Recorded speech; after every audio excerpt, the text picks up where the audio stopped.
When the Roman legions crushed the army of Queen Zenobia outside Antioch in 272 CE, her generals expected execution. Instead, they watched their queen endure something far more calculated. Rome had perfected the art of breaking rulers without killing them, transforming defiant monarchs into living monuments of imperial power.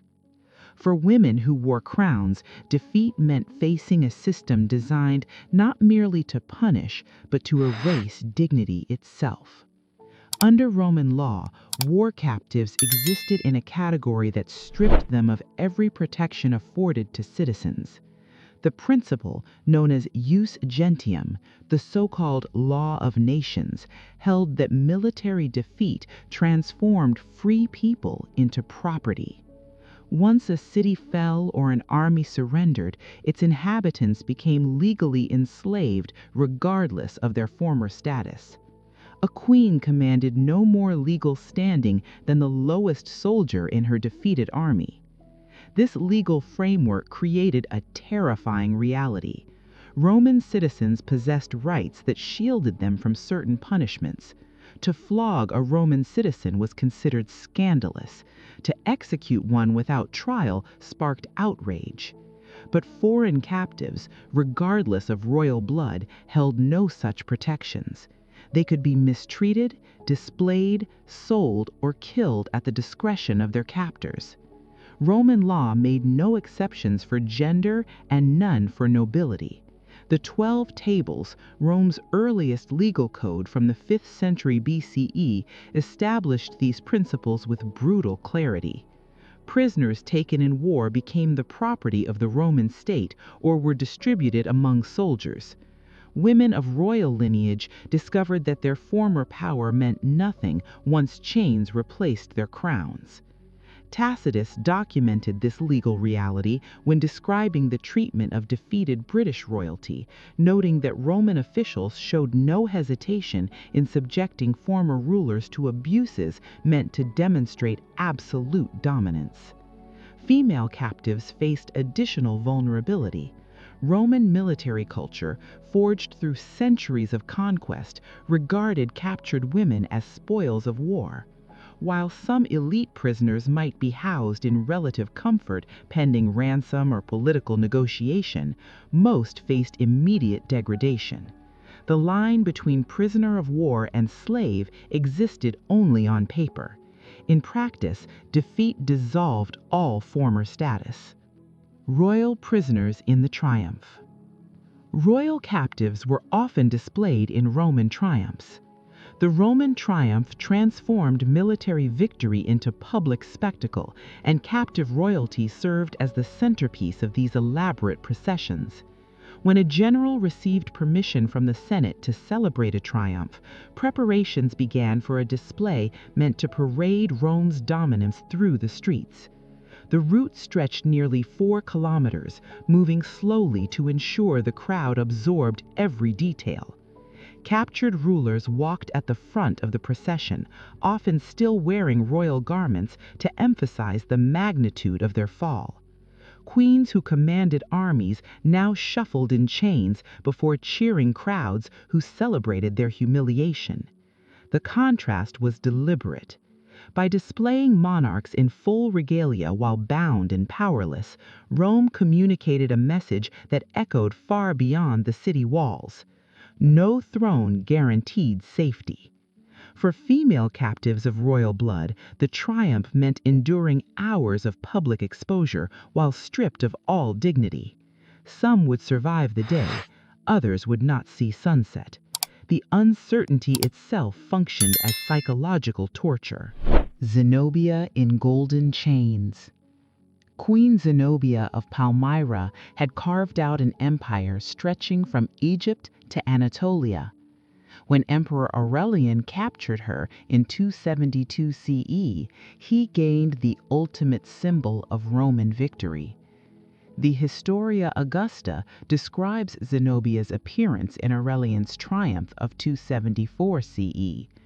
She was adorned with jewels that caught the sunlight, transforming her into a living display of conquered wealth.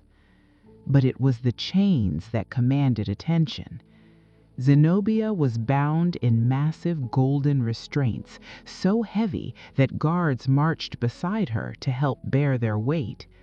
Gold, the very symbol of her former authority, had become the instrument of her captivity. Ancient sources note that Zenobia maintained remarkable composure throughout the ordeal. This defiance may have saved her life. Aurelian spared her execution and granted her a villa near Rome. Whether this was mercy or a subtler form of domination remains debated. Zenobia lived on as a permanent reminder that even the mightiest queens could be reduced to Roman dependence. Boudica and the cost of humiliation. In 60 CE, when King Prasutagus of the Iceni died, Roman officials ignored his will and seized the kingdom. When Queen Boudica protested, Roman authorities responded with deliberate humiliation. Tacitus records that Boudica was publicly punished and her daughters were subjected to abuses so severe that he described them with unusual restraint. Ancient historians rarely detailed such acts directly. The implication alone conveyed their gravity. These actions were not random cruelty. They were calculated degradation designed to break the royal family and terrorize an entire population. The strategy failed. Boudica united British tribes and launched a rebellion that destroyed Roman cities and nearly expelled Roman rule from Britain. Tacitus attributes her uprising not to ambition, but to violated dignity. After Rome crushed the revolt, Boudica's final fate remains uncertain. Her daughters vanish from the historical record. Their silence stands as testimony to the cost of empire. Execution after the triumph. For many captive rulers, survival ended after the triumph. Condemned prisoners were led to the Tullianum, a subterranean prison beneath the Capitoline Hill. While crowds celebrated above, executions occurred below, hidden from public view. Some captives were executed quickly, others were left to perish slowly in darkness. The triumph continued only after confirmation that the enemy leader was dead. Not every captured ruler faced immediate execution. Some were spared to serve as permanent symbols of Roman dominance.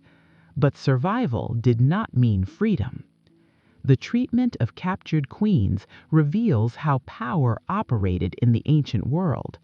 Legal protections evaporated at the edge of conquest. Dignity dissolved in defeat. The flogging of Boudica, the golden chains of Zenobia, the executions following triumphs, these were not aberrations, they were policy. The stone walls of the Mamertine prison still stand today. They remind us that Rome's celebrated victories were built on broken lives and erased identities. This is the hidden cost of empire. If you want more documented history that textbooks avoid, subscribe to Hidden Secret Tales, where forgotten stories are finally heard.